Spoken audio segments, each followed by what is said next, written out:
지금 나라 상황이 어렵다 보니까 여러분들 마음도 얼어붙죠. 예, 지금 우리가 가장 불안한 것은 무엇이냐 하면은 위기가 어디서부터 나왔는지, 그 다음에 앞으로 이것이 어떻게 전개될 것인지, 또 해답은 무엇인지 모를 때라고 생각합니다. 그래서 오늘 제가 이 강의를 통해서 우리 여기에 있는 감성교회 우리 참여하시는 모든 분들이 현재 대한민국이 직면한 위기의 본질이 무엇이고 앞으로 어떻게 해야 될 것인지 방향을 파악하는 그런 좋은 계기가 됐으면 좋겠습니다. 제목은 대통령 탄핵과 체제전쟁이라는 주제입니다. 지금 작년 12월 3일 대통령이 비상계엄을 선포했고, 그 이후에 대통령 탄핵 소추가 되고 직무정지되고, 그 다음에 심지어 구속까지 되는 이런 비상시국에 직면하게 됐습니다. 그래서 우리가 지금 제가 오늘 통해서 하는 건 도대체 이 원인이 뭔가, 정세가 무엇인지 진단을 좀 해보고, 우리가 지금 어떻게 하면 이거를 완전히 우리가 완성할 수 있는지, 체제가 수호될 수 있는지, 이 문제를 집중적으로 살펴보도록 하겠습니다. 대통령이 비상계엄을 선포하자 많은 사람들은 이게 무슨 일이야? 이런 이제 생각들을 많이 한 것 같습니다. 그래서 비상계엄 선포한 후에 많은 사람들이 뭐냐면 이게 무슨 뜬금없는 비상계엄이냐? 지금은 전시사변도 아니고 정상적으로 자유민주주의가 잘 굴러가고 있는 것 같은데 마치 전시사변이 일어난 것처럼 군인들, 계엄군을 동원해가지고 비상계엄을 선포한다 그러니까 사람들은 이거는 이상하다, 이렇게 생각했습니다. 그런데 저는 어떻게 생각했느냐? 올 게 왔구나. 불가피하다. 지금 이 대한민국의 상황을 우리 국민들이 너무 모르고 있다는 거예요. 그런데 지금 대통령은 어떻게 이번에 비상계엄을 하면서 이 발언을 했느냐 하면 이렇게 말했습니다. 더불어민주당이 입법 독재를 통해서 국가의 사법 행정 시스템을 마비시키고 자유민주주의 체제 전복을 기도하고 있다. 그러면서 자유민주주의의 기반이 되어야 할 국회가 자유민주주의 체제를 붕괴시키는 괴물이 된 것이다. 종북 반국가 세력을 일거에 척결하고 자유헌정질서, 말하자면은 자유민주적 기본질서를 지키기 위해 비상계엄을 선포했다라고 말했습니다. 지금 윤 대통령의 입장을 보면 종북 반국가 세력이 국회를 장악해가지고 지금 그 권한으로, 무소불위의 권한으로 행정부를 마비시키고 사법부를 마비시키고 정부를 지금 전복하고 나아가서는 자유민주주의 체제를 파괴하고 있다고 이렇게 말을 한 거예요. 저는 이미 이것을 저희가 국정원 직원들을 가르치는 국정원 교수로서 17년 동안 뭘 가르쳤냐면 국가 정체성 분야를 가르쳤어요. 그래서 종북 세력이 지금 대한민국을 파괴하려고 지금 서서히 모든 진지를 장악해 가고 있다. 국민들이 빨리 깨어나라. 국정원 직원들은 빨리 체제 수호를 위해서 지금 빨리 준비하라고 말을 했습니다. 그런데 아무 국민들도 공무원들도 이 위기의 실상을 이야기하지 않고 있다가 오늘 이와 같은 사태까지 이르게 된 것입니다. 이제는 대한민국이 공산화로 가는 바로 구분홍선을 넘어 마지막 대문만 열면 이제 끝장나는 상황까지 이르게 된 것입니다. 여러분들이 지금 무슨 얘기를 하는 거야 라고 말할지 몰라도 저는 이미 예고된 재난이다, 이렇게 생각을 하고 있습니다. 제가 이번에 쓴 대통령 탄핵과 체제전쟁이란 책은 지금 이 사태의 본질이 무엇인지를 정확하게 진단을 하고 있고, 이것을 극복하고 완전히 일거에 회복할 수 있는 또 획기적인 방안까지도 제가 이 책 속에 넣어놨습니다. 국민들이 만약에 이 짧은 기간 내에 이 책을 소화하고 이 제시한 전술에 따라, 전략에 따라서 제대로만 행동해 준다면 현 정세는 극복될 수 있지만, 이걸 무시하고 지금과 같은 행태로 한다면은 이것은 희망이 존재하지 않는다, 이렇게 생각할 수 있습니다. 자, 이 책에서 제가 책 뒷면에 이런 글을 제가 올렸습니다. 책 내용에 있는 일부죠. 윤석열 대통령 탄핵 사태는 대한민국의 운명을 가를 것이다. 윤석열 대통령 탄핵은 하나의 정치 사건이 아니고 국가 대변혁의 서곡이다. 윤석열 대통령을 탄핵하려는 것은 윤 대통령 개인을 탄핵하는 것이 아니다.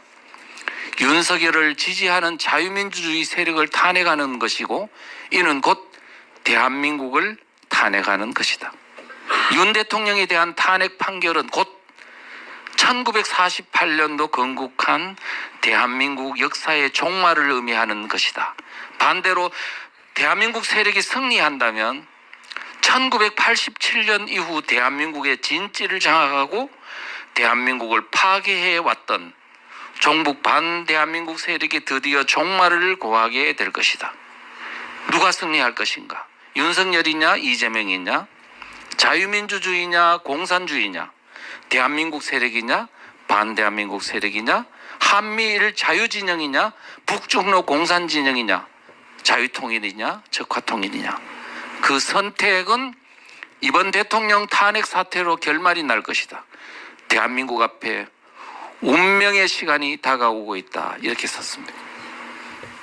지금 이 정의는 정확합니다.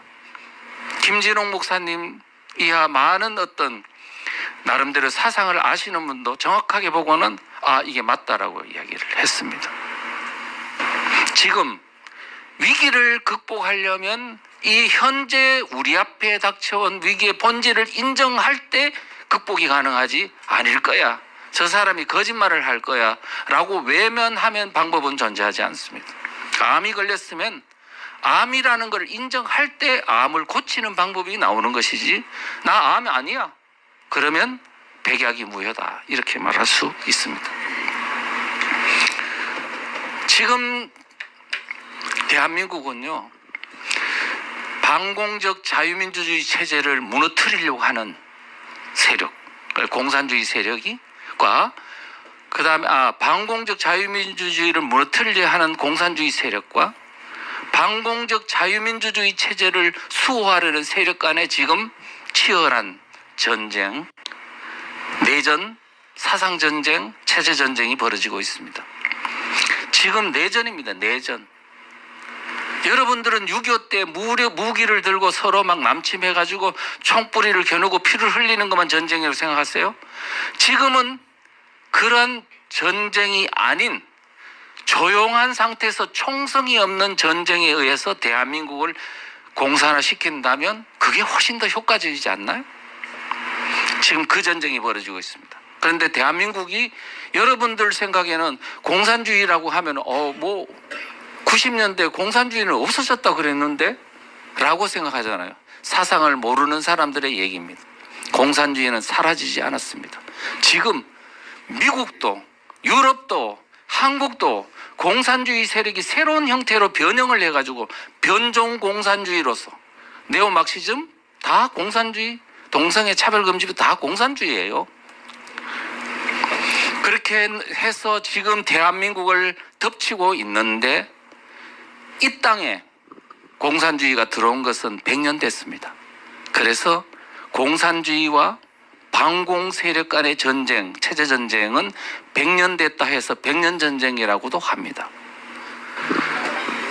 일제시대 1918년 동안에 러시아의 레닌으로부터 공산주의를 이렇게 전수받은 우리 한인사회당이라고 이동희라는 사람이 그 공산주의 사상을 가지고 임시정부로 침투해서 국무총리가 되고 우리 민족 속으로 공산주의를 확산했습니다. 해방이 된 후에는 어떤 나라를 만드느냐를 두고 치열한 체제전쟁이, 건국전쟁이 벌어졌어요. 공산주의 국가를 만들자? 아니면 반공적 자유민주주의 국가를 만들자 싸웠는데 남한은 다행스럽게도 자유민주주의 국가가 수립된 거죠. 그런데 6.25 때 또 1950년도 북한에 대한민국을 공산화시키려고 남침해가지고 많은 피를 흘렸습니다.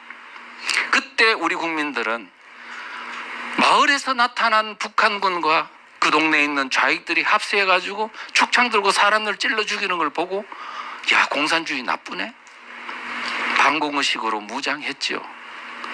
그렇게 해서 그 반공의식의 기반 위에 이제 고도 성장을 하게 됐고, 오늘날 세계 경제 6대 선진국이 할 만큼 성장을 했는데, 1980년대 대학가에서 성장한 주사파들, 김일성을 수령님으로 모시는 그 주사파들이 등장을 하게 됐고, 90년도 들어와서 이들이 이제 사회 속으로 곳곳에 진출했습니다.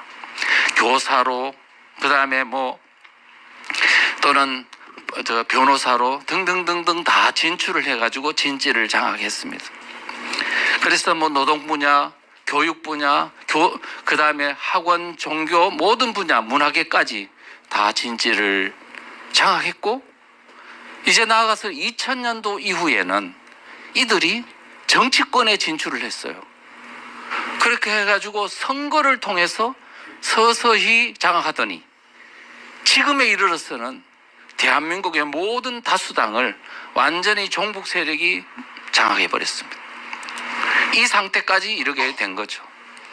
그래서 지금 이 대한민국의 현재 직면하고 있는 내전, 체제전쟁은 오랫동안 공산주의 세력이 자기들을 진보라고 민주라고 평화, 인권, 온갖 미사역으로 포장을 한 그 양의 탈을 쓴 늑대들이 대한민국을 점점점 국민을 속여가지고 결국은 뭐냐면 완전히 선거를 통해서 모든 주도권을 다 장악해버리고 대통령을 이제 완전히 공격해가지고 목줄을 따려고 하다가 대통령이 이제는 안 돼 그러면서 이렇게 이 사태에 이르게 된 것입니다. 그래서 저는 이번 이 사태는 예고된 것이다, 그렇게 말했습니다.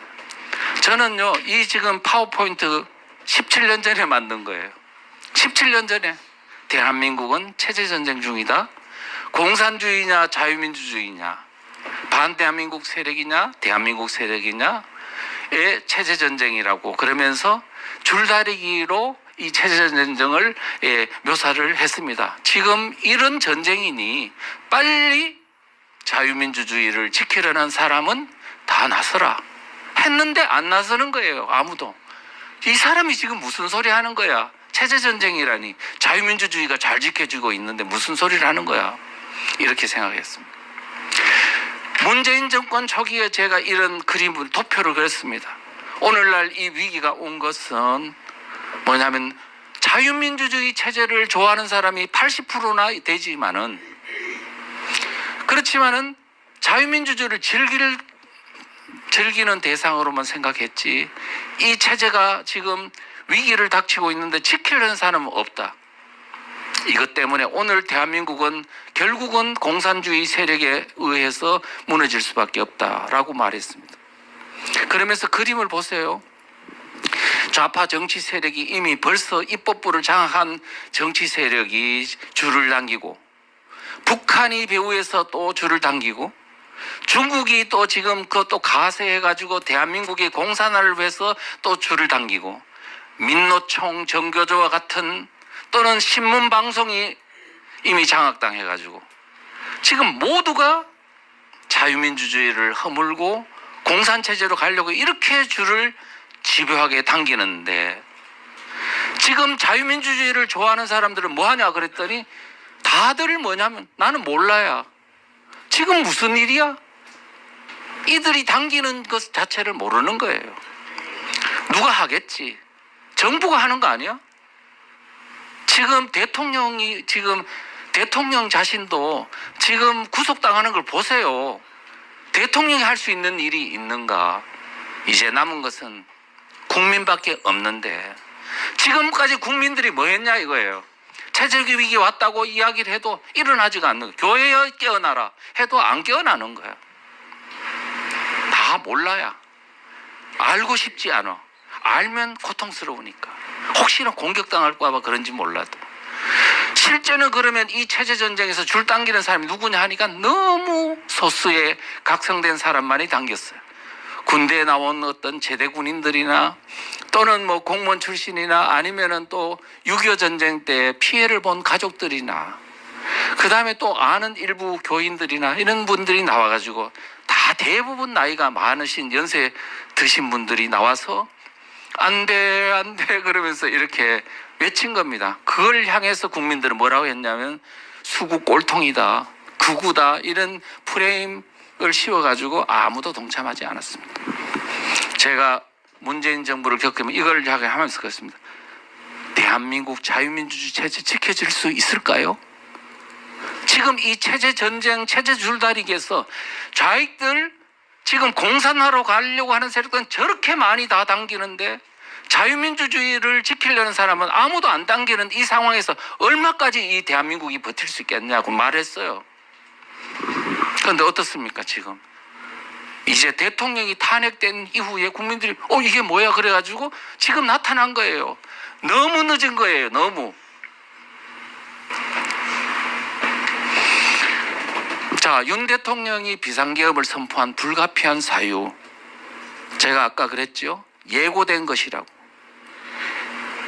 지금 이것은 대통령이 그나마 이거를 그냥 묻어두지 않고 지금 대한민국 처한 상황이 너무 위험하다고, 사실은 대통령이요 그냥 적당하게 그냥 임기 마치면 자기도 좋잖아요. 이런 사태가, 구속되는 사태가 있었겠어요? 그런데 지금 보니까 대통령은 워낙 정보를 많이 갖고 있잖아요. 보니까 보통 문제가 아닌 거야. 국민들 앞에, 대한민국 앞에 닥치고 있는 이 체제 위기가 너무나 엄중해서 이거는 도저히 자기를 희생해서라도 국민들한테 알리지 않으면 안 되겠다 해가지고 지금 이런 어떤 일종의 정말 정치적 도박이라고 하는 이런 어떤 것을 하게 된 것입니다. 그런데 지금 우리가 윤석열 대통령이 왜 이와 같은 이 비상계엄을 하게 됐는지 그거를 알려면은 여러분들이 뭐라 하냐, 정치권 내에 어떻게 해서 국회의 종북 세력이 장악하게 됐는지를 알아야 돼요. 거기에는 북한과 종북 세력의 연합작전이 있었던 거예요. 바로 북한의 소나기에 대한민국의 정치권이 완전히 이렇게 된 겁니다. 자, 그걸 이제 간단하게만 설명하면요. 북한이 김대중 정부 2000년도에 남북 정상회담을 하고 이제는 햇볕 정책이라는 이름으로 이제 남북 교류가 될 때 많은 국민들은 이제 사상적으로 완전히 마음을 내려놨습니다. 이제 평화의 시대가 왔는 모양이다. 그때 북한이 뭐냐, 이제 이런 분위기 아래서 우리는 선거를 통해서 정권을 잡아야 되겠다. 대한민국을 공산화시켜야 되겠다. 적화통일해야 되겠다 생각을 하고 뭘 만드냐면 이제는 그냥 막 투쟁만 할 게 아니고 광장에서 이제는 정당 속으로 들어가라고 지령을 내려요. 그게 2001년도 3월 달에 북한이 민노당을 장악하라. 그때 신생정당인 민노당 속으로 들어가라고 지령을 내렸습니다. 그리고 나서 그 지령이 있고 나서 몇 달 뒤에 2001년도 9월 달에 종북 세력의 대표자들이 충북 괴산에 가면 군자산이라는 산이 있는데 거기에 있는 보람원 수련원이라는 곳에서 자기들이 회합을 했습니다. 회합한 내용은 뭐냐면 이거예요. 우리가 민노당으로 들어가서 3년 안에 당권을 장악하겠다. PD계열이 만든 민노당을 NL 주사파들이 가서 그 당권을 뺏어오겠다는 겁니다. 3년 안에 당권 장악하겠다. 이 정당을 발전시켜서 10년 안에 정권 잡겠다. 10년 안에 정권 잡겠다 하면 언제를 말하느냐 하면 2012년도 대통령 선거입니다. 그때 자기들이 정권 잡겠다. 그리고 북한하고 연방제로 적화통일하겠다. 이 꿈을 결의했습니다. 그런데 이게 실현이 됐을까 안 됐을까 하면 거의 됐어요. 어떻게 된 거냐 하면 3년 안에 진짜 당권을 장악했습니다. 2004년도가 3년인데 그때 민노당이 국회의원을 10명이나 당선시켰다니까요. 당권을 장악하고. 그 다음에 그 정당을 발전시켜서 어떻게 됐냐면 종북 세력 중에서도 종북 세력인 경기동부연합 이석기, 그 사람이 민노당의 당권을 2006년도에 장악했습니다. 북한의 1심이라는 간첩단이 거기서 측면 지원을 해가지고. 그리고 나서 2012년 총선 대선에 이제 이르렀습니다. 그 당시에 뭐냐면 인천 중심으로 활동하던 왕재산이라는 간첩단이 있었는데 북한이 지령을 내렸어요. 이번 2012년 총선 대선은 이런 전략으로 임해라. 그러면서 우선은 뭐냐면 민노당을 좀 이게 작으니까 통합진보당이라는 더 큰 종북정당을 만들어라 했고, 그 다음에 민주당하고 야권 연대를 해가지고 공동정부를 구성하라고 지령을 내렸던 겁니다. 그 지령에 따라서 2012년도 총선 때 바로 야권 연대 결성식을 했어요. 그렇게 해가지고 단일 후보 내세우는 식으로 해서 선거를 딱 해봤더니 통진당, 이석기가 장악한 종북정당인 통진당이 국회의원 13명, 국민 지지율 10.3%를 얻었습니다. 10.3%. 통진당이 10.3% 얻고 민주당은 거의 새누리당, 박근혜 후보를 앞세운 새누리당보다 문재인을 앞세운 이 정당이 오히려 더 이길 것 같은 분위기였어요. 그런데 10.3% 있는 통진당이 가세를 해가 표를 몰아주면 어떻게 되는 거죠? 이석기와 문재인의 공동정부가 되는 거죠. 그러면 주도권은 누가 잡나? 이석기가 잡는 거죠. 그러면 배후에는 이 모든 정권을 창출한 배후 조직이 누구예요? 북한이잖아요. 그렇게 해서 대한민국이 끝장날 뻔했어요. 그런데 못된 정말 다행스럽게도 통진당 내에 그 비례대표 선출 과정에서 부정선거가 너무 많아가지고 거기서 막 갈등이 일어나서 이제 일산에 가면 킨텍스라는 거기서 막 그냥 난투극이 벌어지고 또 그러면서 언론의 모든 어떤 통진당 내부에 있는 문제들이 노출이 됐습니다. 아이고, 과거에 1심의 간첩단하고 연결돼 있네. 왕재산 간첩단하고 연결돼 있네. 옛날에 민혁당하고 연결돼 있네. 이 실체가 다 드러나면서 지지율이 2% 3%까지 떨어지면서 이게 야권연대가 깨져가 겨우 2012년 12월 달 대선에서 박근혜 후보가 겨우 당선된 거예요. 이 정도로 이 모든 선거를 통해서 아예 정권을 잡으려 하던 1차 시도가 그때 삐끄덕 해가지고는 무산이 된 거예요. 만약 그때 성공했으면 여러분들은 지금은 김정은을 수령님으로 모셔야 되는 상황인데 겨우 벗어난 거예요. 그걸 모르고 자유민주주의가 잘 지켜주는 줄 알았으니 저는 그때 살 맛이 안 났어요. 이걸 다 알고 있기 때문에. 국민들은 물론이고 교회는 물론이고 심지어는 공무원들도 군인들도 국정원 직원들도 모르는 거예요. 얼마나 제가 그거를 강의를 했는지 모르겠어요. 종북 세력이 지금 위험하다. 지금 대한민국의 자유민주체제가 무너지고 있다. 말을 했습니다. 어쨌든 그렇게 해서 이제 됐는데요. 그런데 2013년도가 들어가서 이석기가 국회의원이 된 거야. 국회의원이 돼가지고 뭘 했냐면 김정은이가 남침을 하려고 하니까 그 사람이 이석기 밑에 있는 지하혁명 조직원들을 다 불러 모아놓고 곤지암에서 한 번, 마포에서 한 번 뭘 했냐면 이제 북한에서 김정은이가 막 남침을 하려고 하니까 뭐를 모의했냐 하니까 만약에 북한이 남침을 하면은 우리가 어떤 행동을 해야 될 거냐. 그래서 회화동에 있는 전신전화국 폭파하고 평택에 있는 세계 제일 큰 유리창고 폭파하고 그 다음 인명살상을 어떻게 하고 이런 걸 다 논의를 하다가 거기에 내부 고발자가 녹음을 해가지고 국정원에 주는 바람에 이게 노출이 된 거예요. 그래가지고 그 사건 때문에 2014년 12월에 통진당은 이거는 이적정당이라고 내려지면서 헌법재판소에 의해 가지고 해산 명령이 내려졌습니다. 그러니까 통진당이 사라져 버렸어요. 그래 많은 국민들은 이제 통진당 없어졌구나라고 생각합니다. 근데 저는 없어지기는 뭘 없어져. 거기에 있는 진성당원들 한 4만 명 그 철저한 혁명 세력들이 어떻게 없어지냐고. 태평양 바다에 간 거야, 북한으로 간 거야. 결국은 그들은 어디 갔나 했더니 성남으로 갔습니다. 이재명과 함께.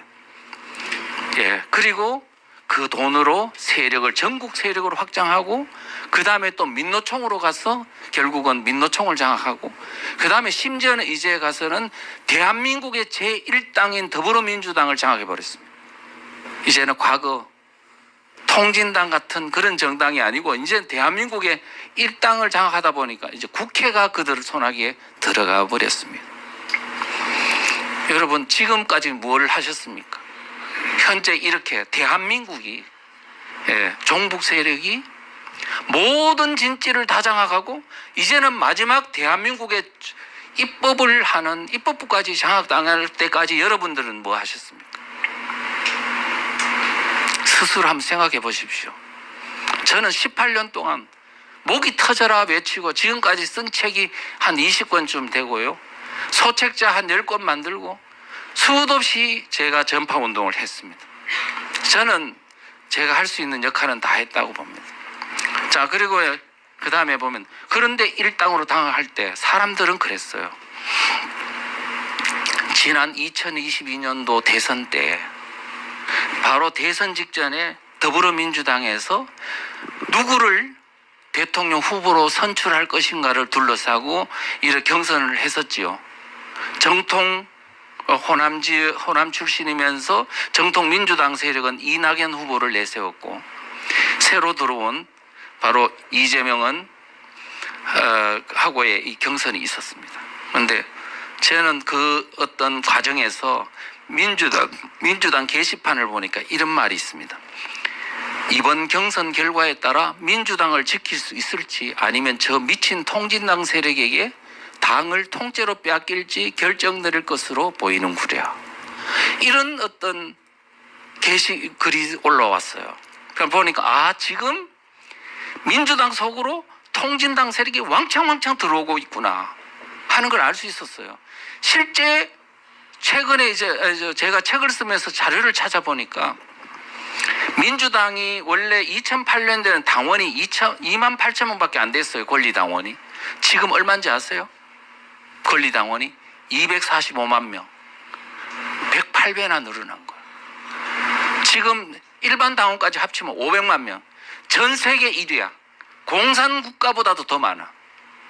그런데 이 당원이 언제 이렇게 많이 들어왔냐 했더니 바로 이때 이재명이 여기에 대선 후보로 나설 때 그때부터 지금까지 바로 당원 숫자가 배로 늘어났습니다. 특히 당대표가 된 후에 얼마가 늘어났어요? 100만 명이 늘어났어요. 일시에 들어왔어. 일시에 들어올 수 있는 세력이 누구밖에 없어요. 민노총밖에 없죠. 저는 그렇게 생각하고 있습니다. 지금 여러분이 지금 이와 같은 입법부를 장악하는 그 과정이 여러분들 눈에는 안 보이지만은 물밑에서 이와 같은 어마어마한 일들이 있었다는 것을 아셔야 된다. 그렇게 해서 들어보니까 이제 더 옛날의 민주당이 아니게 된 거죠. 옛날에 정통 이런 민주당이 아니고 완전히 이제 종북 정당화가 되는데 거기에 뭐냐면은 이제 문재인 세력도 종북 세력이에요. 자생적 종북 세력, 80년대 전대협 세력이 주축이라면 이재명과 함께 들어온 세력은 90년대의 종북 세력인 한총련, 그 다음에 경기동부연합, 이석기 그룹 같은 사람들이 주도된 세력들이 이제 당에 들어왔어요. 정통 민주당 세력은 이낙연은 이번 총선을 앞두고 다 쫓겨났습니다. 도저히 견딜 수가 없었어. 쫓겨나고 이제는 두 세력이 남았는데 친문 세력과 친명 세력. 그랬는데 이번 총선 공천을 통해 가지고 완전히 친명 세력이 공천을 다 일색화했습니다. 이제는 친명 세력에도 도전하다가는 다 뭐냐면은 공천 탈락되거나 아니면 철저히 복종하는 사람들만 살려줬습니다. 이와 같이 되고 보니 이제 민주당은 진성정북 정당화가 됐다. 통진당화 됐다는 비판이 이제는 일고 있는 겁니다. 이렇게 되고 보니 총선 이후에 이제 지금과 같은 국회를 장악한 그걸 근거로 이제 행정부 마비시키고 사법부 마비시키고 지금 모든 것을 체제를 바꾸기 위한 전방위적인 지금 작업들이 진행되고 있는 것입니다. 그냥 단순한 정치적인 갈등이 아니라는 것을 여러분이 아셔야 된다. 그래서 이번 총선이 끝난 후에 우리가 정치권을 한번 보자고요. 여러분들 2000년도에 2008년도에까지 우리 정치권에 보면 그래도 우리 우파라는 뭐 이른바 보수 양당 체제니 말을 할 정도로 자유민주주의 정당들이 많았습니다. 그래서 그랬는데 어떻게 됐는지 불과 10년 만에 완전히 다 뒤집어졌어요. 우파 정당이라고. 지금 대한민국이 자유민주주의 우파의 나라라고 그러지 않습니까? 그런데 우파 정당이 하나밖에 없어. 국민의힘당. 그것도 108석. 좌파 정당은 한번 볼까요? 더불어민주당, 진보당, 조국혁신당, 기본소득당, 사회민주당, 정의당, 녹색당, 열린민주당, 지역당연합, 노동당. 이 우후죽순처럼 지금 좌파 정당이 생겼고 이 정당들이 또 똘똘 뭉쳐가 하나의 연대연합체제를 구축하고 있어요. 그걸 총합해보면 의석수가 188석입니다. 여러분 국민의힘당은 하나의 정당인데도 대통령 탄핵을 둘러싸고 막 갈라지는데 이 사람들은 188석이고 여러 정당들이 연합했는데도 불구하고 대통령 탄핵하는데 한 표도 이탈자가 없었어요. 도대체 어떤 일이 있었길래 이런 일이 일어나냐. 이거는 그래서 제가 이들의 연대연합 관계는 오랫동안 진행된 것이고 이번 총선 전에 다 그렇게 준비된 것이라는 것을 제가 총선 전에 누누이 강의를 통해서 강조했습니다. 자, 이 정도로 그러면 지금 우리 대통령이 비상계엄을 한 후에 많은 더불어민주당이나 좌파 언론이나 이런 데서 뭐라 그랬습니까? 비상계엄은 내란이다. 윤석열 대통령은 내란 수괴다. 윤석열을 도우는 사람은 내란 공범이라고 막 몰아치기 시작했어요. 그래서 완전히 쫄았죠. 그런데 사실은 생각해 보세요. 내란이다, 반란이다 하는 것은 도대체 무엇이냐 하면은 집권하지 못한 세력이 집권자를 끌어내리기 위해서 반란하고 내란하는 거거든요. 그런데 대통령이 대통령이잖아요. 어떻게가 본인이 본인을 끌어내리는 반란을 할 수가 있어요. 체제를 지키기 위한 수호 어떤 전략일 수 있고 이것이 잘못되면 약간 뭐 어떤 그 부당한 뭐 그런 조치일 수는 있어도 이건 내란이 될 수가 없는 거거든요. 그래서 그런데 사실은 내란으로 모은 사람들이 내란범이에요. 왜 그렇게 주장하느냐 하면 제가 근거를 말씀드리겠습니다.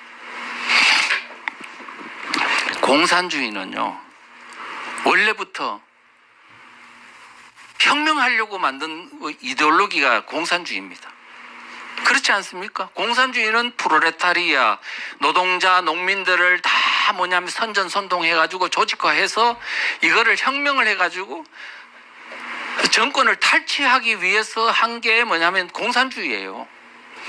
그래서 지금 우리 아까 요 사진에도 보다시피 2015년도 국장교과서 반대 시위를 할 때 여고생 하나가 나와서 뭐라 그랬냐면 지금 자기는 프롤레타리아 계급이라고 말하면서 대한민국은 이 사회적 구조적 모순이 너무 많았어. 이거를 정상화시키려면 뭐밖에 없다? 프롤레타리아 레볼루션, 공산혁명밖에 없다고 말했어요. 체제를 뒤집어 엎겠다고 주장했어요. 이 여고생이. 그거 보니까 이미 공산주의라는 사상 자체는 혁명을 하기 위한 이데올로기구나. 이렇게 우리는 인식해야 됩니다. 그 다음에 옆에 보면은 박근혜 대통령을 끌어내리던 바로 촛불 광풍이 일어나던 그 시청 앞에서요, 중고생이 앞장서서 혁명정권 세워내자, 혁명정권 세우자 그랬어요. 이것이 바로 반란이고 내란인 겁니다. 박근혜 정권이 등장했을 때 거기에 보면 아까 이제 말했다시피요, 그때 저는 그 2차 촛불 시인데요, 제가 그때 잠 한숨도 못 잤습니다. 청와대를 둘러싸고 민노총부터 완전히 에워싸더니 진짜 하이에나 같더라고요. 어슬렁어슬렁 거리더니 그 경찰들의 어떤 포위망을 뚫고 있잖아요. 가장 약한 고리를 치고 딱 들어가서 청와대 담을 넘는 순간에 혁명이 성공한 거예요. 혁명이 성공하면 어떻게 되냐? 대한민국의 지금 법체계가 다 무효야. 그래 되면은 이제는 법도 없고 이제는 모든 것이 혁명 세력이 주도하는 대로 끌고 가는 완전히 그냥 무정부 상태가 되는 거죠. 그런 일이 일어날 뻔했다고요. 실제 박원순이가 그때 11월 3일 날 바로 이 2차 촛불 시위 일어나기 한 이틀 전에 뭐라고 말했냐면, 대통령을 퇴진시키고 정부를 해체하고 초헌법 기구인 비상시국회의를 만들어가지고 지금 새로운 나라를 만들자 했어요. 만약에 이거에 가동이 됐으면 여러분 무법천지가 돼가지고 축창 들고 저 멋대로 세상을 다시 만드는 사태가 벌어졌을 거예요. 여러분, 혁명을 하는 세력들입니다. 그들은. 여러분들은 그런 거를 지금 대한민국이 지금 법치주의가 유지되는 줄 알아요. 지금 완전히 다 파괴돼가지고 종족도 없이 지금 완전히 무너진 상태입니다. 정부를 믿습니까? 대통령도 지금 끌어내려지는데, 지금 저는요 이미 정부가 전복됐다는 걸 다 알고 있었어요. 국정원에서 보나 그다음에 모든 걸 다 전복됐다는 걸 아는데 딱 하나, 대통령 직속기관, 대통령이 통치하는, 대통령이 어떤 사람입니까?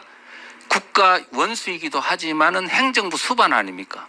대통령이 직접 통치하는 행정부 정도는 그래도 대통령의 말이 어느 정도 먹히지 않을까, 어느 정도 전복이 됐을까를 항상 궁금하게 생각하면서 상당히 그래도 많이 전복이 됐을 거라고 저는 봤어요. 근데 이번에 완전히 다 드러났어. 11월 3일 날 비상계엄을 했어요. 대통령이 직무정지된 것은 12월 14일이에요. 그때까지는 행정 권력을 갖고 있었잖아요. 그런데 비상계엄 있고 3, 4일 만에 대통령 밑에 있는 경찰도 그렇고 검찰도 공수처도 전부 다 수사팀을 만들어가 대통령을 체포하러 달라들었어요. 이거를 반란이라고 합니다. 반란이 일어난 거야. 대통령이 통치하는 정부 속에서. 지금 대통령은 그 종북 세력과의 싸움에서 대통령을 엄호할 수 있는 기관은 대한민국에서는 하나도 없었어. 경호처 빼놓고. 이제는 종북 반국가 세력과의 싸울 수 있는 사람은, 기관은 대한민국에는 없습니다. 이제는 마지막 하나밖에 없어. 국민들밖에 나설 게 없어요. 그런데 여러분들은 그동안에 뭐 했습니까? 의병들이 나서야 되는 거죠. 그래서 지금 그들이 바로 혁명 세력이라는 것을 우리는 알아야 되고, 박근혜 대통령 탄핵 때도요, 그때 2016년도 12월 10일 날 이제 국회에서 탄핵 소추가 돼가지고 헌법재판소로 넘어갔습니다. 그런데 그때 문재인 더불어민주당 대표는 뭐라 그랬냐면, 헌재에서 대통령을 탄핵하지 않으면 혁명밖에 없다 그랬어요. 헌재에서 대통령 탄핵 안 하면 바로 혁명을 일으키겠다는 얘기입니다. 이 정도로 이 분위기가 혁명 분위기였어요. 정상적인 절차 아닙니다. 그때 우리는 또 그냥 또 윤석열 대통령이 이번에 또 당선되니까 뭐 이제 정상적인 나라가 된 줄 하고 집으로 돌아갔잖아요. 난 돌아가면 안 된다 그랬어요. 안 됩니다. 안 됩니다. 여러분, 국민들이 이제는 돌아가시면 안 됩니다. 진짜 이제는 끝장납니다. 내가 그래 말했다고요. 이재명? 그러니까 지금 아까 그랬죠. 이 공산주의자들은 혁명을 하려고 한 이데올로기고 실제 박근혜도 혁명하려는 분위기 하에서 이게 끌어내려졌구나. 그러면 지금 현재 윤석열 대통령을 끌어내리려고 하는 주도자는 이재명인데 그 사람의 생각은 어떠냐? 혁명의 의식이 있나 없나? 한번 보자고요. 박근혜 대통령을 끌어내리던 2017년도 1월 달에 그가 책을 만들었습니다. 이재명, 대한민국 혁명하라.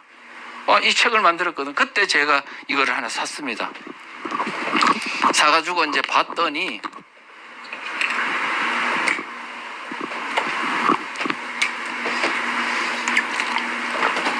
그 안에 그가 어떤 나라를 만들려고 하는지가 잘 나와 있더라고요.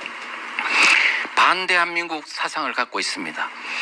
대한민국 정부 수립은 정부 수립 단계에서부터 첫 단추를 잘못 끼웠다. 대한민국이 태어나서는 안 될 나라라는 뜻입니다. 그 다음에 1948년 8월 15일 건국됐는데 그 건국일이라고 주장하는 것은 잘못된 것이다. 그러면 그래 놓고 자기가 스스로 어떤 나라를 만들어야 하는가라고 질문을 해놓고 해방 후에 우리가 합의했던 민주공화국의 가치가 살아 숨쉬는 나라를 만들자. 해방 후에 우리가 합의했던 민주공화국이 뭔지 알아요? 미군이 들어오기 전에, 미군이 언제 들어왔냐면 1945년도 9월 6일 날 선발대가 들어오고 8일 날 본대가 들어왔거든요. 바로 6일 날 미군이 들어오는 걸 알고 박헌영이 조선공산당이 뭘 만들었냐면 조선인민공화국을 만들었어요. 그런 단체를 만들었어.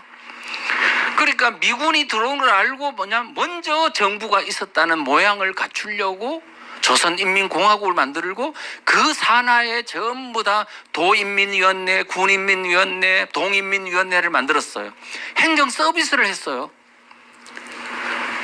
그런데 미군이 들어와서 그걸 다 행정권을 회수를 했죠. 바로 그거.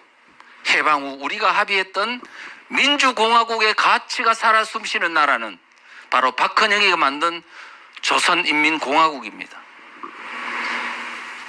지금 그러고 건국혁명이 이루자 대한민국은 잘못된 나라니까 이제는 새로운 나라를 만들자 하는 것입니다. 그 다음에 70년 만에 대청산과 대전환을 완료하고 진정한 민주공화국을 완성하자. 70년만을 대청산하자는 것은 70년 그 당시에 대한민국이 건국되고 70여 년이 됐으니까 이 자체가 다 적폐라는 거예요. 청산하자는 겁니다.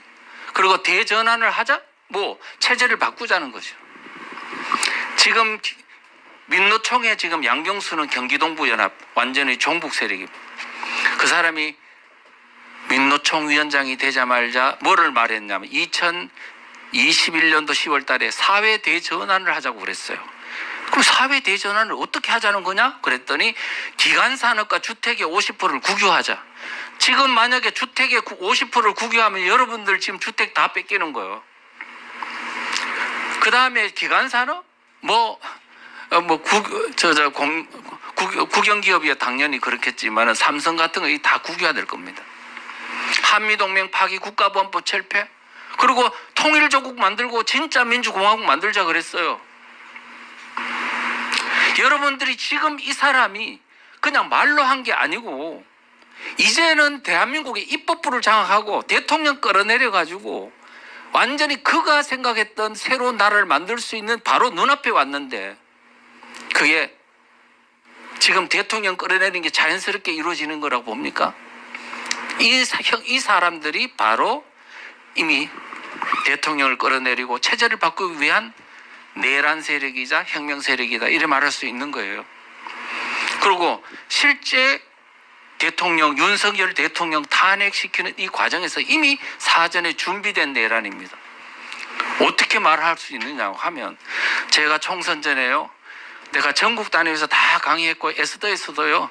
내가 이 강의 다 했어요. 40만 명이나 보고 그랬어요. 제가 그때 그린 그림입니다. 지금 우리 국민들은 뭐냐면 지금 총선을 앞두고 야당에서 어떤 지금 총선 전략을 꾸미고 있는지 잘 모르지만 여러분들은 이것을 주목하십시오 하면서 그랬어요. 더불어민주당이 진보당, 새진보연합, 연합정치시민회의라는 촛불 세력의 이런 세력들한테 뭘 줬냐 하면 의석을 나눠줬어요. 아니 더불어민주당의 비례정당인데 자기 당 세력들한테 비례대표 국회의원 의석을 나눠주는 게 맞지 않습니까? 국민의힘당은 다 보면 자기 지지 세력한테 의석을 나눠줬죠. 그런데 여기는 자기들 세력보다는 진보당한테 3석 주고 새진보연합한테 3석 주고 촛불 세력한테 4석을 줬어요.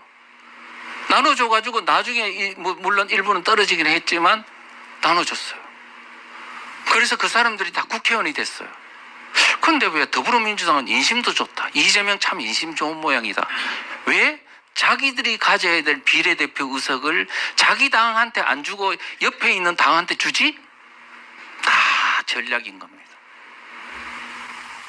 그래서 그게 결국은 뭐냐면 총선 이후에 윤석열 대통령을 탄핵시키고 끌어내릴 때 모든 행동 통일을 하기 위해서 사전에 다 뭐냐면 우리는 한 몸통이다. 우리는 운명 공동체다라는 의식을 심어주기 위해서 이렇게 한 겁니다. 그 다음에 여러분 더불어민주당에서 막 그냥 친문 세력이 막 이탈했죠. 공천 뭐 이렇게 학살한다 그래가 이탈했죠. 어디로 갔어요? 조국혁신당 또는 뭐 정의당 뭐 그 다음에 등등으로 막 이탈했잖아요. 이탈하더니 완전히 이탈한 줄 알았더니 딱 거기에 몰려 있는 거야. 어디에는 딱 공동전선이 됐냐면 윤석열 대통령을 끌어내리는 데는 우리 다 힘을 합하자야. 그걸 보면서 뭘로 생각했냐면 이 사람들은 이탈과 분열이 아니고 전선 재배치다 이거는. 그래서 조국이가 말했던 것처럼 임진왜란 때 한산도 대첩에서 이순신 장군이 썼던 전법 학익진, 학의 양날개처럼 이렇게 펴가지고 적진을 포위 공격한 것처럼 윤석열 대통령을 다 앞에 두고 일치로 포위 공격을 해서 대통령을 탄핵하고 정권을 탈취하기 위해서 이렇게 총선 때 벌써 이런 어떤 전략에 따라 공천했다고요. 그런데 우리는 우파들은 또 국민의힘당이나 이런 데서는 우리가 뭐 지금 어떻게 이런 거 그들이 쓰고 있는 작전을 전혀 눈치채지 못했습니다. 이건 뭐를 의미하냐면 윤석열 대통령을 탄핵시키는 것은 이미 사전에 준비된 것이었구나 하는 걸 알 수 있습니다. 실제로 총선이 끝났어요. 끝났더니 총선이 4월 10일이었는데 13일 날 3일 만에 바로 이제 촛불 세력이 등장하면서 6개의 좌파 정당들이 다 연합해가지고 윤석열 대통령을 끌어내리기 위한 어떤 시위에 나섰습니다. 그러면서 거기에 촛불행동 대표가 했던 말은 윤석열의 숨통 틔워주면 안 된다. 틈만 주면 살아난다. 쉬지 말고 몰아치자. 윤석열 탄핵 그날까지 굳건하게 투쟁하자. 지금 탄핵이라는 게 여기서 벌써 등장하는 거예요. 이걸 보면 탄핵이라는 게 비상계엄을 해가지고 생긴 게 아니고 이미 탄핵을 만들기 위해서 이미 다 그렇게 준비 작업을 끝내고 모든 거를 계속 대통령을 완전히 궁지로 몰아넣어가지고 결국은 비상계엄을 하지 않으면 안 되도록 만든 거예요. 이게 결국은 내란 세력이다. 이거. 그 정도를 하시면 이제는 내란색이 누구인지 아시겠죠. 그 다음에 그렇다면 이제 앞으로의 이 어떤 난국을 이제 전세를 역전하기 위한 요인들을 찾아봐야 되지 않겠습니까? 안 그러면 너무 힘들잖아요. 그죠? 자, 그러면 대통령 지지율 급등 요인을 한번 살펴보겠습니다.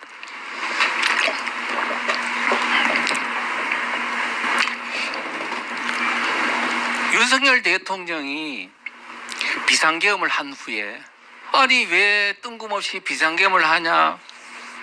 미친 거 아니냐? 이거는 너무 이상하다, 극우 세력이다, 뭐 이런 비난이 많았죠. 그래서 국민들이 막 지지율이 떨어지는 거예요. 야당에서는 막 그냥 내란범이다 막 하면 막 몰아세우니까 대통령과 대통령실에서는 가만히 있는 겁니다. 그러니까 우파들은 이게 도대체 왜 했는지, 이게 사태가 원인이 무엇인지, 어떻게 하려고 하는지도 모르고 그냥 우왕좌왕.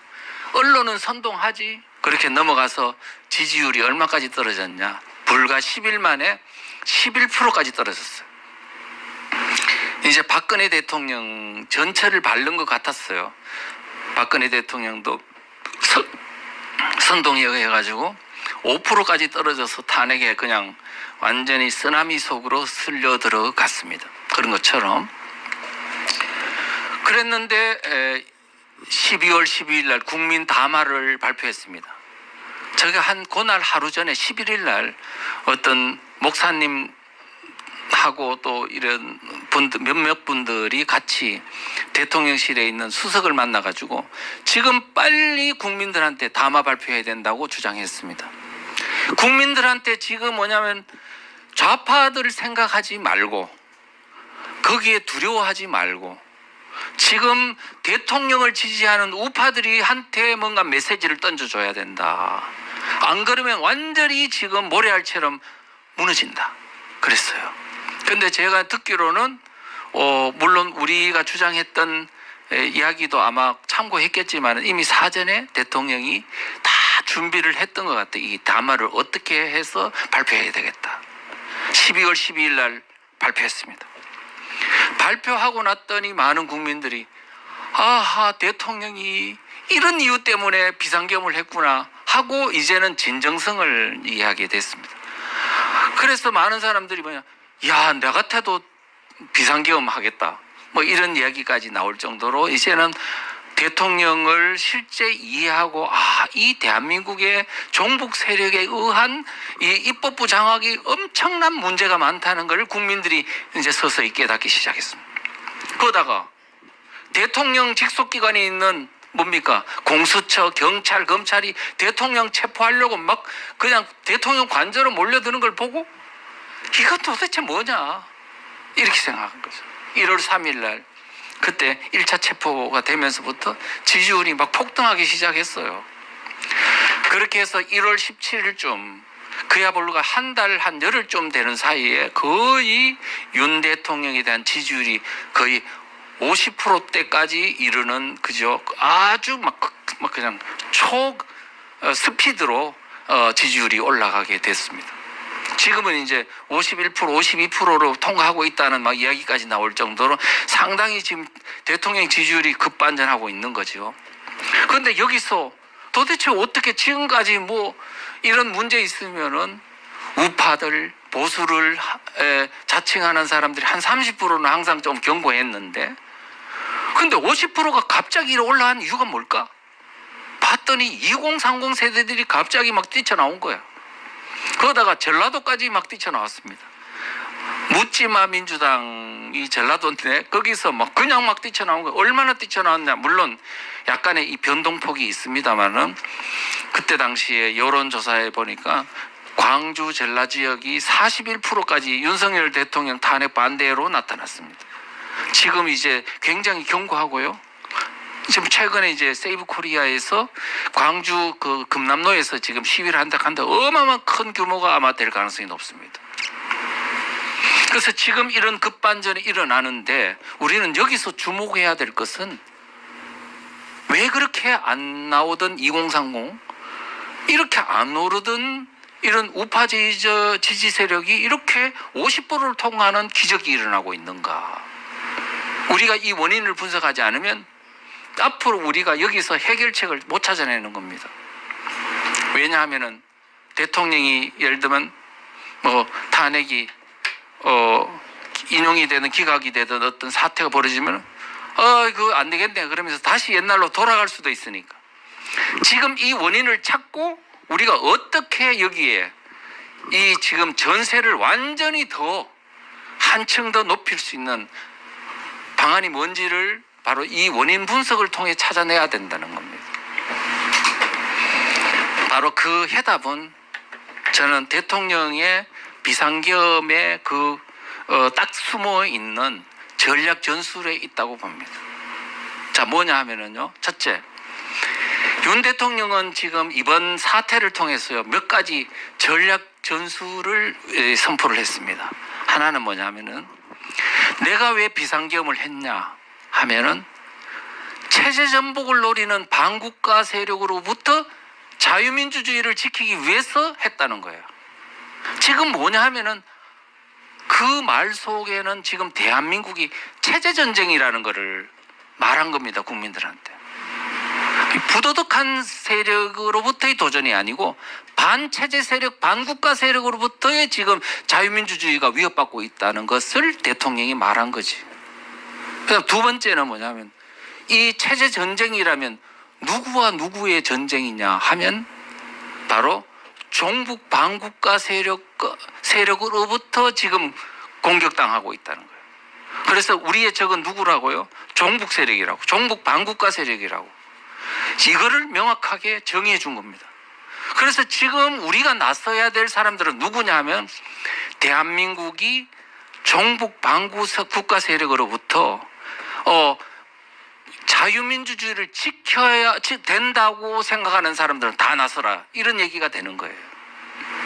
그다음 세 번째는, 전쟁에서는 항상 중요한 것은 전선을 나누는 게 중요합니다. 피아, 우군이냐 적군이냐를 잘 분별해 줘야 돼요. 만약에 피아 구분을 안 하고 막 싸우면은 아군을 막 칼로 찔러버리는 거야. 우리가 지금 우파들이 다 그런 혼동을 지금 7, 8년 동안 계속 했는데도 하나도 시정이 안 되고 있어요. 대통령이 그걸 딱 나눠줬어요. 뭐라고 했냐면, 종북 반국가 세력이란 말 속에는 적은 종북 반국가 세력, 반대한민국 세력이고, 그 다음에 우군은 대한민국 세력인 거죠. 자유민주주의를 긍정하는 대한민국 세력은 다 하나로 뭉쳐, 그 다음에 저 적들은 종북 반대한민국 세력이야. 그러니까 지금 우리 전선을 대한민국 세력과 반대한민국 세력으로 싹 나눈 겁니다. 6.25 전쟁 때 낙동 전선 아시죠? 전선을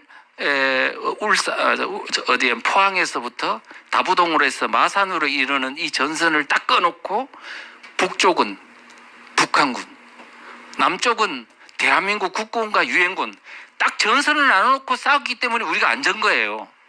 만약에 전선 없이 막 그냥 닥치는 대로 찔러, 그러면 막 그냥 골목 전투가 다 일어나서 우리가 그냥 순식간에 공산화 됐을 겁니다. 우리는 전선을 나누는 게 굉장히 중요한데, 대통령은 이번에 전선을 나눴습니까? 대한민국 세력과 반대한민국 세력으로 나눴기 때문에 우리가 같이 모여서 투쟁할 수 있는 겁니다. 자, 그렇게 말씀을 드리고요. 그러면 우리는 어떻게 해야 될 것이냐?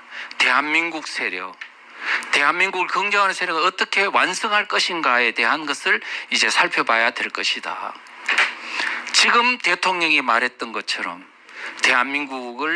대한민국이 종북 반국가 세력으로부터 우리가 자유민주주의를 지키기 위해서는 전략이 필요한데, 바로 대한민국 세력과 반대한민국 세력, 바로 대세와 반대세라는 이 프레임을 모든 국민들이 다 공유하자. 지금 그렇게 말씀드리겠습니다. 그래서 왜 대한민국 세력과 반대한민국 세력이란 프레임이 뭐가 좋은 건데 물으면, 무지무지하게 좋은 것이다. 자, 왜냐면 여러분들이 지금까지 사상 진영을 어떻게 나눴습니까? 보수, 진보, 보수, 중도, 진보. 맞습니까? 그 다음에 우파, 중도, 진보. 그렇게 썼습니까? 지금 이렇게 쓰면 안 된다는 거야. 왜 안 되느냐? 진보라는 말은요, 공산주의자들이 원래 쓰는 용어인데 그게 좋은 줄 알고 청년들이 다 들어가 있었거든. 그 다음에 보수는 수구 꼴통이니까 또 싫어가지고 중도에 한 50% 되는 많은 2030 세대들이 중도에 떡 들어가 있었어요. 이거는 통합이 불가능해요. 이렇게 나눈 전선으로는 안 된다. 우파 좌파도 마찬가지예요. 우파라고 하는 사람들도요, 국민 여론조사를 해보면 당신은 우파요, 중도요, 좌파요 물어보면 우파? 한 30%밖에 안 나와요. 왜? 극우 세력이란 프레임 때문에 30%밖에 안 나와요. 자, 진보, 중도, 보수로 나누면 또 보수라는 사람은 몇 프로 나오냐 여론조사하면 또 그것도 30% 밑이에요. 그런데 그 30%를 가지고 전투를 해가 이길 수 있겠냐고요. 안 되지. 그러니까 뭐냐면은 이제 대한민국 세력이냐 반대한민국 세력이냐 이걸로 딱 여론조사를 해보잖아요. 내가 대학생들 대상으로 물어봤어요. 대한민국 세력 손들어. 그랬더니 다 들어버려. 그 다음에 반대한민국 세력 손들어. 안 들어. 자, 그런데 진보라고 생각하는 사람 손들어. 그랬더니 60%가 들더라고요. 10여 년 전에 대학생들이. 그 다음에 보수 손들어. 그랬더니 10%밖에 안 들어요.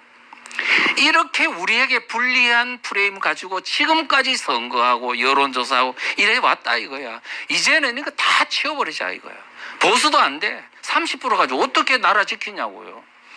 대한민국 세력과 반대한민국 세력을 나누면은 되더라. 근데 이게 장점이 아주 큰 장점이 하나가 있어요. 뭐냐? 중도가 없어. 중도가. 다른 데는 다 중도가 있어요. 왜? 긴가민가 잘 모르는 사람들은 다 중도로 가거든요. 근데 대한민국 세력이냐 반대한민국 세력이 물어보면 초등학생들도 바로 대한민국 세력이라고 그래요. 너무나 쉬워. 그런데 좌파, 우파, 좌파, 우익, 좌익 이거는 왜 어렵냐? 그 안에 이런 게 있어요. 공산주의, 사회주의라는 게 있어가지고 뭐 사회주의 좋은 거 아니냐? 뭐 유럽도 사회주의인데 그러고 막 혼미한 사람들이 너무 많아가지고 이제 그런 거 말고 국가 개념으로 하자 이거야. 너무나 쉽고 명쾌하고 그렇기 때문에 중도가 없다. 대한민국이냐 반대한민국이냐, 대한민국 긍정하냐 부정하냐 딱 나누면은 그냥 순식간에 0.1초 만에 답이 나와요. 우리가 이 전선으로 해서 하면 어떤 이득이 있느냐? 우파 중도끼리 싸울 일이 없어요. 대한민국 잘 아느냐 모르느냐 그거는 가르쳐주면 되잖아요. 그렇지 않습니까? 네. 지금 뭐냐면 이제 우리의 포인트는 뭐냐면은 적을 공격하는 건데 적은 대한민국 세력과 반대한민국 세력 나눴으면 대한민국 세력이 어디 포인트를 두고 공격해야 되는지를 알아야 되는 거예요. 어디에 공격해야 되느냐? 예, 더불어민주당의 종북 문제를 공격해야 된다. 포인트가 그거예요. 그게 급소라는 거예요. 자유일보라고 있죠. 거기서 한 논설이 이런 게 있더라고요. 국민의힘 문제가 무능력이라면 민주당의 고질병은 정체성 위기다. 윤석열 대통령부터가 이 문제에 대해서는 단호하다. 이 문제에 대한 시각이 바로잡히기 시작하면 예, 민주당은 치명타를 입게 된다. 정당 해산 사유이기 때문이다.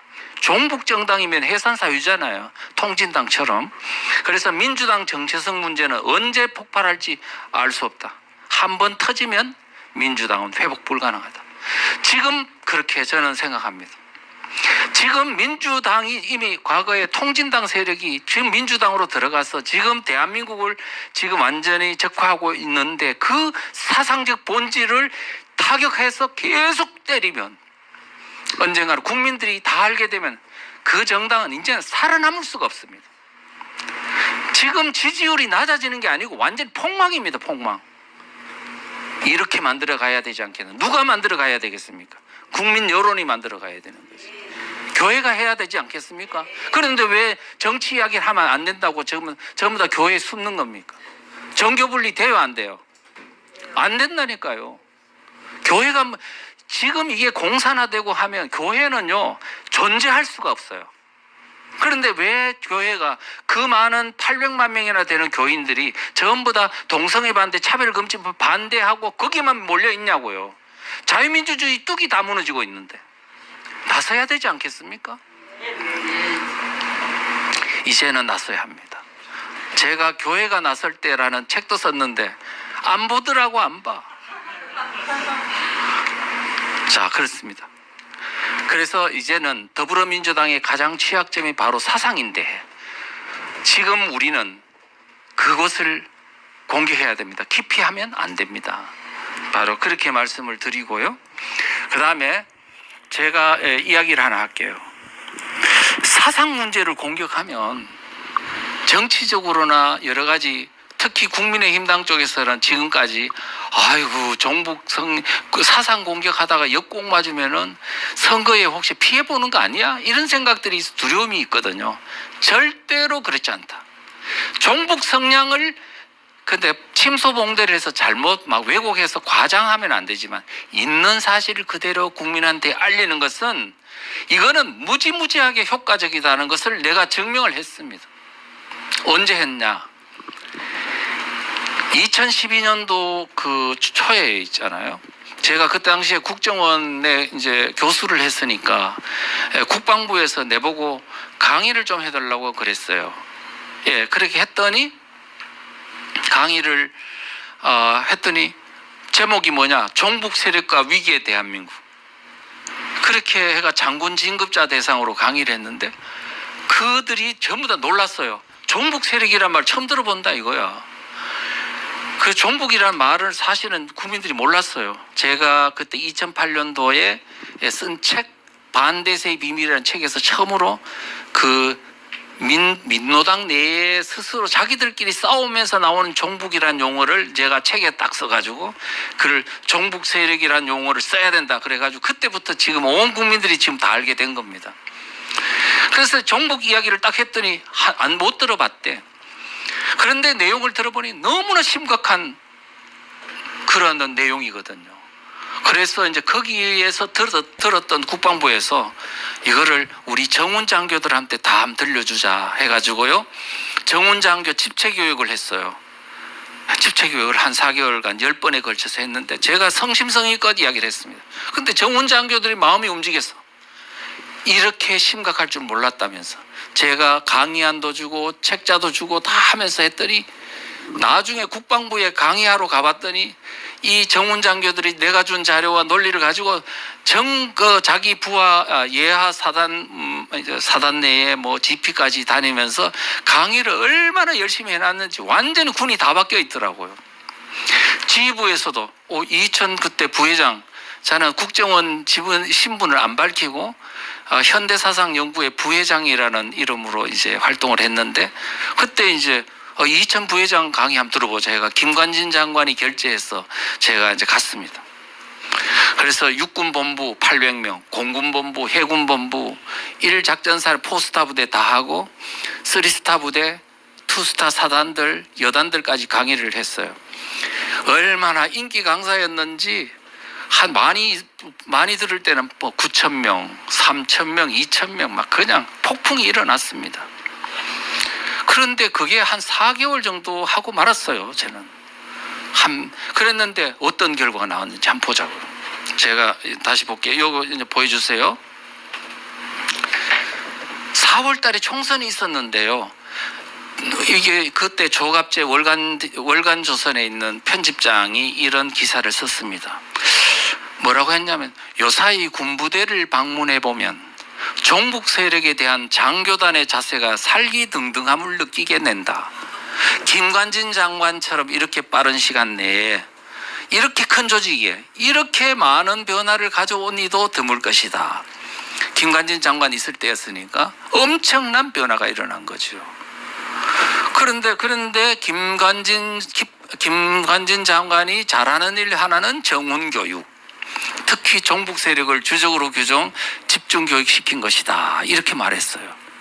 얼마나 변화가 심했는지 아시겠죠? 그랬는데 이게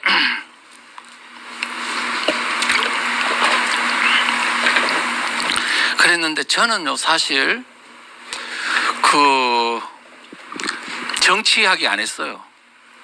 선거 이야기는 더더구나 안 했어요. 뭐만 했다? 종북 세력의 실체만 이야기했다. 대한민국 앞에 다가오고 있는 그들의 실체를 이야기했을 뿐이에요. 그런데 4월 11일 날 총선이 있었는데 총선이 어떻게 됐는지 한번 보자고요. 새누리당이 4월 11일 총선에서 역전승한 데는 새누리당이 역전승을 했네요. 민주당에 지는 걸로 판명이 됐는데 새누리당이 역전승을 했네요. 자, 그런데 이 역전승한 데는 이런 정훈 교육의 영향이 분명히 있었을 것이다. 그러면서 강원도 9개 지역구에서는 민주당이 전멸하고 새누리당이 전승했다. 그 다음에 강원도, 경기도, 인천의 접적지역, 적과 이 마주치는 접적지역 및 대규모 군 주둔지에선 새누리당 후보가 대거 당선되었는데 20개 해당 지역 가운데 새누리당이 17곳에서 당선자를 냈다. 85%나 당선자를 낸 거야. 아예 싹 쓸어버린 거야. 그러면 제가 지금 한 게 뭐냐면 종북 세력의 실체와 위기에 대한민국 그 사상 강의만 했는데 선거 결과에 어떤 영향을 미쳤냐? 완전히 전승을 해버린 거야. 그런데 지금 이때도 군인들에게 종북 세력 이야기했더니 이 정도로 완전히 완승을 해버리는데, 지금 더불어민주당이 대한민국의 입법부를 장악하고 대통령 탄핵하고 완전히 대한민국을 완전히 이제 줄초상을 내고 있는데, 종북 세력의 그 위험성을 알리면 대한민국이 이제 어떻게 될까요? 완전히 완성하지 않겠습니까? 제 생각에는 80%까지 될 것 같아요. 문제는 여러분들이 해주냐 안 해주느냐에 달라지는 거예요. 그렇습니까? 안 그렇습니까? 우리는 지금까지 정교조 교사들이 초중고등학교 교실에서 사상 강의하는 것을 그냥 내버려뒀잖아요. 지금 제가 그때 군인들한테 한 3, 4개월 정도 이렇게 사상 강의를 한 것이 이렇게 많은 영향을 미치는데, 전국의 모든 초중고등학교에서 교실마다 선생들이 전부 다 사상교육을, 공산주의 사상교육을 했는데도 아무런 방어도 안 하고 이렇게 방치한 결과가 오늘 이 지경에 이르게 된 것 아닙니까? 우리는 이제 지금까지 우리 이 사태를 유발한 것은 아무도 다른 사람이 아니고 국민들이 잘못입니다. 사상에 대한 깨어나지 못함 때문에 오늘 이 결과를 초래했다는 것을 알아야 됩니다. 정부의 힘만으로 안 됩니다. 그러니까 아셔야 되고요. 그런데 지금 요즘 종북 반국가 세력이라고 해서 지금 용단 폭격을 하고 지금 계속 하고 있습니다. 대통령도 종북 반국가 세력과의 지금 싸움 때문에 지금 비상계엄했다고 막 이야기하니까 2030 세대들이 막 뛰쳐나오는 거예요. 공산화되면 안 돼. 지금 노령 세대와 함께 막 이제 체제 위기를 걱정하면서 뛰쳐나오거든요. 그러다 보니까 더불어민주당과 이 사람들이 뭐를 걱정하냐 하니까, 이야 이제 우리의 사상적 실체가 다 드러나는 거 아니야. 그래서 뭐든 하면 다시 우리가 대한민국이라는 마크를 빨리 우리가 장악하자 해가지고 윤석열 대통령이 제시했던 캐치프레이즈가 다시 대한민국인데, 그거를 자기들이 지금 캐치프레이즈 쓰고 있습니다. 대한민국을 지금 포장하고 있는 거죠. 다시 대한민국? 무슨 의도로 썼을 거예요? 대한민국을 바꾸자는 거죠. 다시 대한민국이니까. 그래서 우리는 지금 현재 이들의 이 정말 사기적이고 양의 탈을 쓴 늑대처럼 공산주의 세력이라는 그 본질을 다 감추고 대한민국을 또 현혹하고 언제까지 이들의 사기에 당하고 그들의 어떤 정권 장악이 돼가지고 나타날 어마어마한 피바람과 고통을 생각하지 않고 교회가 다 무너지는데도 이와 같이 무관심하게 있을 겁니까? 이제 일거에 5,200만을 국민들을 깨워야겠습니다. 이제 지금이야말로 대한민국을 살릴 수 있는 마지막 기회입니다. 여러분 6.25 전쟁 때요, 국민들이 왜 반공의식으로 무장됐는지 알아요? 북한군이 오고 마을을 장악하고 3개월 동안 북한이 통치를 했어요. 물론 경상도 일원은 제외하고. 그때 우리 대한민국 국민들이 그동안에 얼마나 공산주의에 대해서 낭만적으로 대했는지 몰라요. 그랬는데 북한군이 마을에 나타나고 그 다음에 그 마을에 있는 좌익들이 북한군하고 합세해가지고 빨간 완장 차면서 죽창 들고 막 찌르고 그 다음에 집집마다 다니면서 반동분자 색출하는 작업하고 교도소에 넣고 처형하고, 이거를 겪으면서 공산주의가 진짜 위험하구나 하는 것을 절감했습니다. 3개월 아니지 1개월 만에 어쩌면은 경험한 사람이 바로 그 순간 뭐냐면은 공산주의를 버렸습니다. 3개월 안에 일어난 바로 기적이, 공산주의는 나쁘다라는 그 관념이 지금 그 이후 대한민국이 산업화에 성장하고 지금까지 대한민국이 이어져 온 기반입니다. 그런데 80년도 주사파가 등장하고 그들이 선전선동을 하면서 국민들이 다시 완전히 이제는 몽롱하게 돼가지고 오늘 이 지경에 이르게 된 거예요. 이제 우리가 본질적으로 뭐냐면 이 대한민국의 위기 상황을 닥친 오늘의 이 현 시점에서 바로 그때 6.25 전쟁 때 3개월 안에 일어난 대각성 운동이 바로 지금 일어나야 될 시점이다. 서서히 일어나서 안 됩니다. 완전히 한 방에 일어나야 됩니다. 제가 그런 측면에서 볼 때 윤석열 대통령이 탄핵하고 그 다음에 대국민 담화하고 구속당하고 이 지금 사태가 앞으로 3개월 동안 이루어질 텐데 이때 2030 세대들이 시위에 나와서 뭘 보느냐 하면 모든 2030, 10 세대까지 지금 대한민국의 모든 국민들이 현재 뭘 보고 있냐면 대한민국에서 일어나고 있는 종북 바로 반 대한민국 세력, 공산 세력이 지금 대한민국을 어떻게 파괴해 왔는지 어떻게 지금 이 체제를 바꾸려고 하는지를 국민들이 지금 가만히 두 눈을 뜨고 다 지켜보고 있는 거예요. 지금이야말로 대한민국 국민 전체가 뭐냐면 정치학교에서 교육받고 있는 거예요. 3개월 동안. 여기서 만약에 2030 세대들과 10 세대들과 이런 사람들이 이제 제대로 된 사상 교육을 받고 앞으로 대한민국을 이끌어 간다면 앞으로는 창창하다. 그런데 문제는 현재 이 난국을 우선은 뭐냐면 체제를 지켜줘야 그것이 가능하니까. 그래서 우리는 지금 총력 대응을 해야 된다. 그런 말씀을 드립니다. 어떻게 할 거냐. 지금 시간은 얼마 안 남았어요. 대통령 탄핵 때까지는 아마도 한 달 남짓 남은 것 같은데 그동안에 우리가 어떻게 깨울 거냐는 거예요. 그런데 시점은 가능하다. 유튜브도 있고 많은 게 있으니까. 그런데 방법은 뭐냐 하면은 송곳 전술인 거예요. 송곳 전술. 이렇게 여기저기 막 터치하는 게 아니고 딱 급소 하나를 가지고 송곳으로 그냥 모든 힘을 다 한 곳에 힘을 몰아가지고 하면은 베니아판이 뚫어지는 겁니다.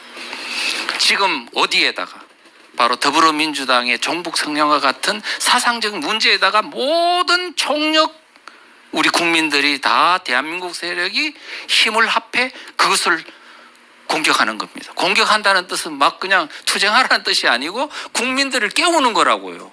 국민 깨우기 운동, 대각성 운동이 그것이 바로 승리의 바로 관건이다.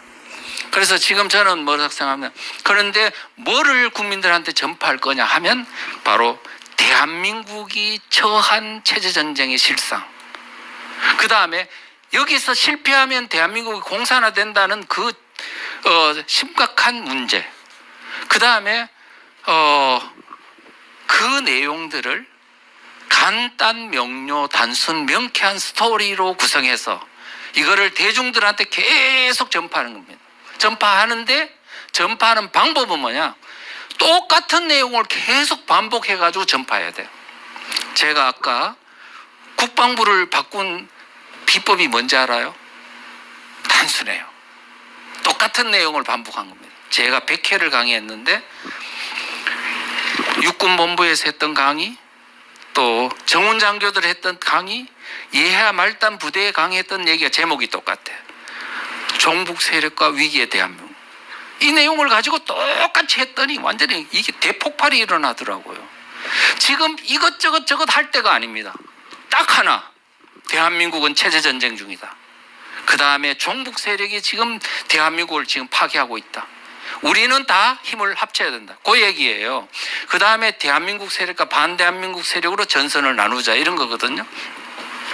그래서 하면 된다. 그래서 한 번 쳐서 안 되면 또 치고 저 나무에 도끼로 가지고 치듯이 여기 쳤다가 저기 쳤다 하면 안 되고 똑같은데 계속 반복적으로 쳐야 되는데 그 급소를 치면 된다. 이런 말씀을 드리겠습니다.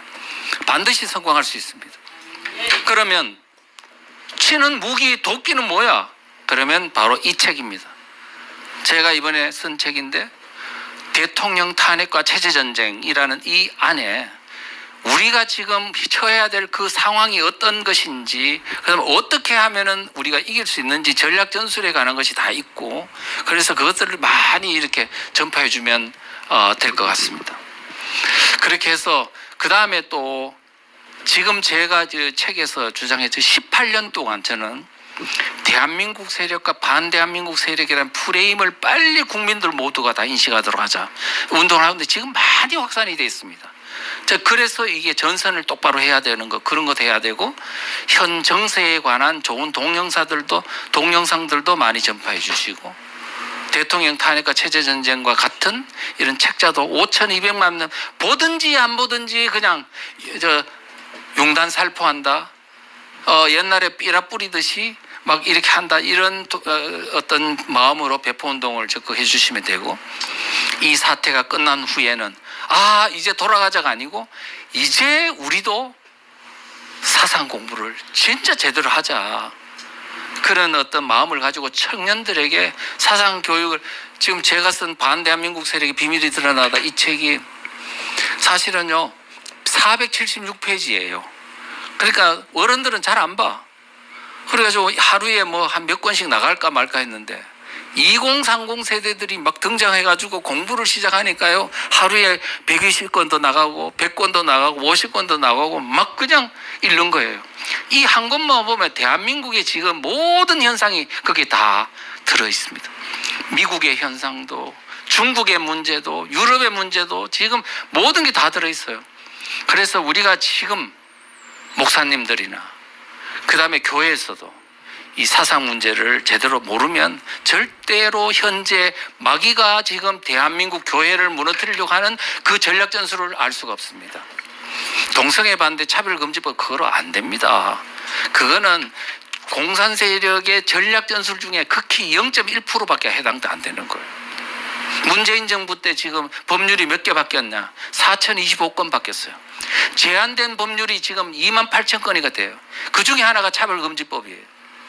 그거 하나만 지키면 된다고 생각하는 것은 정말로 바보 같은 생각입니다. 안 됩니다. 그리고 차별금지법 그 안에도 내가 차별금지법, 평등법 내 다 봤는데요. 지금 교회에서 이야기하고 있는 그 내용이 그 정말 중요한 건 다 빼놓고 엉뚱한 것만 하고 있더라고. 지금 무슨 얘기냐면 보세요. 차별금지법에 주장한 차별금지 기준이 항목이 23개예요. 근데 23개 중에 동성애 차별금지, 성적 소수자에 대해 차별금지가 하는 건 3항목밖에 안 돼. 나머지 20개는 뭐냐 그러면 자유민주주의를 파괴하는 내용이에요. 대한민국을 파괴하는 내용이야. 그래서 인종에 대한 차별금지, 국적에 대한 차별금지가 5개 항목이야. 그 다음에 사상에 대한 차별금지, 정치적 이데올로기에 대한 차별금지 2항목이에요.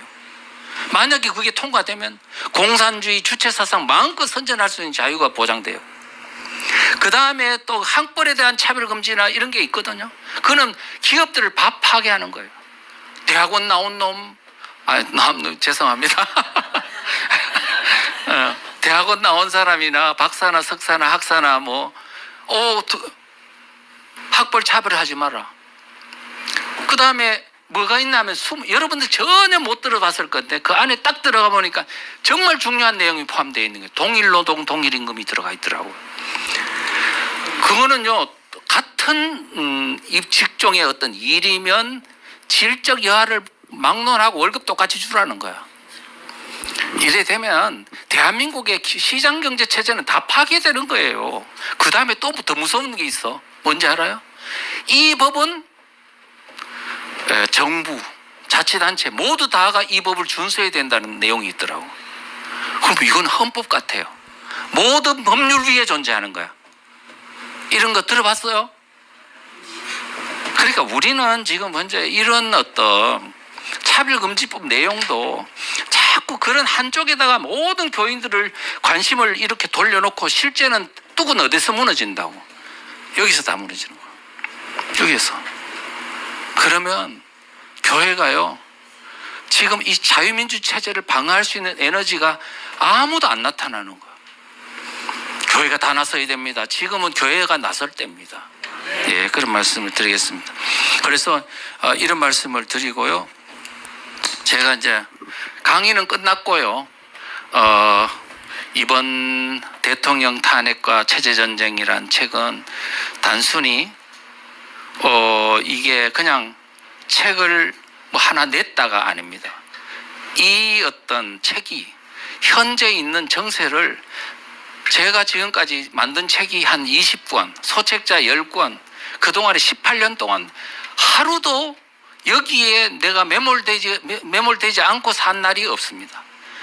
끝없이 관찰하고 끝없이 연구하고 했던 사람으로서 마지막 대한민국의 위기 앞에 어떻게 하면 이 대한민국 위기를 돌파할 수 있을까 하면서 이 안에다가 그들의 전략 전술이 뭔지, 이 사태의 본질이 뭔지, 우리가 어떤 전략 전술로 이것을 극복해야 되는지, 부정선거에 관한 것도 정확하게 내가 다 기술해 놨습니다.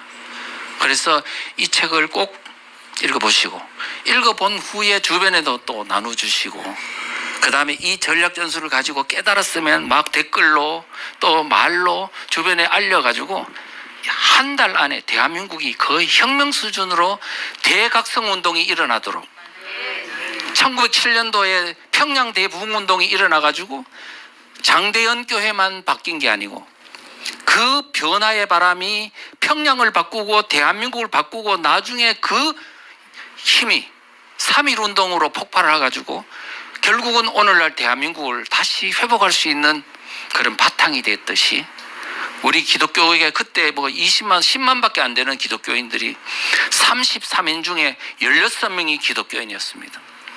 그런데 우리는 지금 800만 명인데 몇 명이나 나와가지고 지금 대한민국을 지키고 있나요?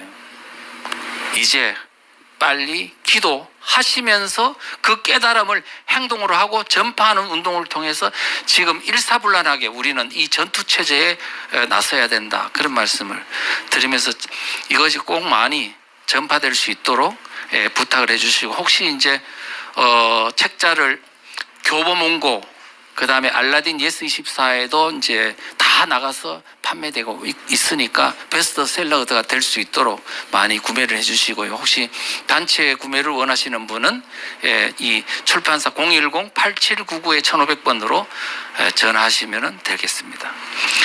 오늘 감사합니다.